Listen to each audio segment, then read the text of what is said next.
বলেছেন। তার মধ্য থেকে কয়েকটি আয়াত আমি আপনাদেরকে শোনাচ্ছি যে আল্লাহ তাআলা পবিত্র কোরআনুল কারীমের সুদের ভয়াবহতা এবং সুদ সম্বন্ধে আল্লাহ তাআলা কি বলেছেন।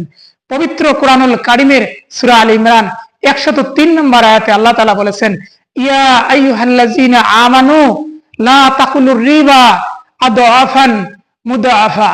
হে ঈমানদারগণ, তোমরা কি করো? চক্রবৃদ্ধি ভাবে সুদ খেও না। কেউ যদি চক্রবৃদ্ধি ভাবে সুদ খায়, সে আল্লাহ তাআলার থেকে অনেক অনেক অনেক দূরে সরে যায়। তাই আপনারা যারা সমাজে সুদ ভিত্তিক জীবন ব্যবস্থা চালু করেছেন, তারা কেউ সুদ খাবেন না যদি আল্লাহ তাআলাকে ভয় করে থাকেন। এর পরে পবিত্র কোরআনুল কারীমের সূরা বাকারা 278 নম্বর আয়াতে আল্লাহ তাআলা বলেছেন, তোমরা যারা সুদের বিজনেস করতেছো, সুদের ব্যবসা করতেছো, তারা সুদের যত ব্যবসা করতেছে, এই যে বকেয়া পড়ে রয়েছে, এই বকেয়া থেকে সবকিছু বকেয়াকে ছেড়ে দিয়ে শুধু মূলধনটাকে তোমরা তুলে নিবে। এবং সুদের ব্যাপারে বলা হয়েছে যে আল্লাহ তাআলা সূরা বাকারার 276 নম্বর আয়াতে বলেছেন যে আল্লাহ তাআলা সুদকে ধ্বংস করেন এবং দানকে বৃদ্ধি করে দেন। এবং সূরা বাকারার 275 নম্বর আয়াতে আল্লাহ তাআলা বলেন, ওয়া আহাল্লাহুল বাইয়া ওয়া হারামার রিবা। আল্লাহ তাআলা ব্যবসা বাণিজ্যকে হালাল করেছেন এবং সুদকে তিনি হারাম করে দিয়েছেন চূড়ান্তভাবে। আমাদের সমাজের মানুষ কায়দা করে, কৌশল করে তারা বলবে সুদ তো হলো একটা ব্যবসার মতো, একটা বিজনেসের মতো, একটা বাণিজ্যের মতো, তারা ওখান থেকে লাভবান হয়, আমরা এখান থেকে লাভবান হই। আল্লাহ রাব্বুল আলামিন যেটাকে হারাম ঘোষণা করেন, সেটাকে হালাল ঘোষণা কেউ করতে পারে না।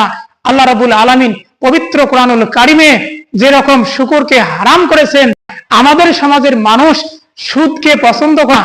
দেখেন, আমরা জানি, অনেকেই হয়তোবা জানেন, বুখারী শরীফের একটি হাদিস রয়েছে, কেউ যদি, রাসূল সাল্লাল্লাহু আলাইহি ওয়াসাল্লাম বলেছেন, কেউ যদি 1 টাকা সুদের খায়, তাহলে তার মায়ের সাথে জিনার সমতুল্য গুনাহ হয়। এবং আরো একটি হাদিস রয়েছে, কেউ যদি 1 দিন সুদ খায়, 1 দিরহাম সুদ খায়, তাহলে 36 বার জিনা করার চেয়েও বেশি গুনাহ হয়। তাহলে এই জিনা করতে আপনারা তো রাজি না, কিন্তু সুদ খাইতে রাজি। আল্লাহ রাব্বুল আলামিন আপনাদের প্রত্যেককে এই সুদ থেকে, সুদের ভয়াবহতা থেকে বেঁচে থাকার তৌফিক দান করুক।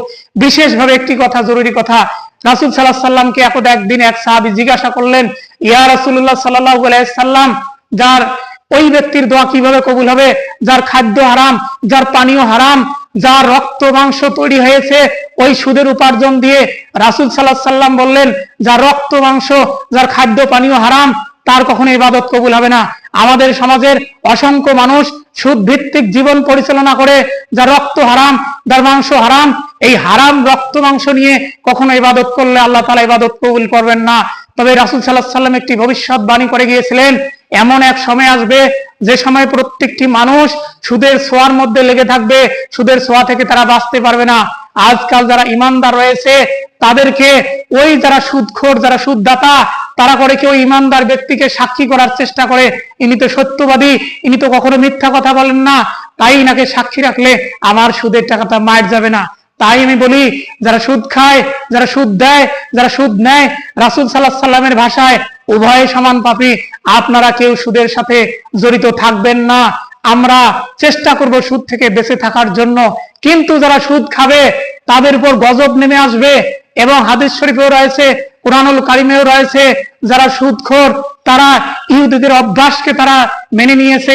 ইহুদিরা সুদ খায়, যারা সুদখোর তারা হলো ইহুদি, তারা ইহুদি নাসারাদের মতো।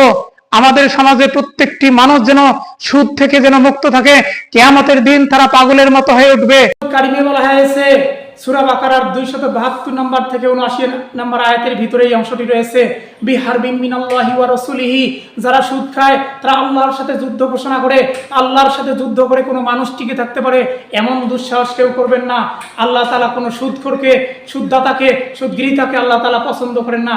এই দুনিয়ায় যারা সুদ ভিত্তিক জীবন পরিচালনা করে তারাই পায় স্বর্ণপদক এবং সম্মাননা, কিন্তু যারা মুসলিম, যারা ইসলাম ভিত্তিক জীবন পরিচালনা করে, তাদের সম্মান এই দুনিয়ায় হয় না। আল্লাহ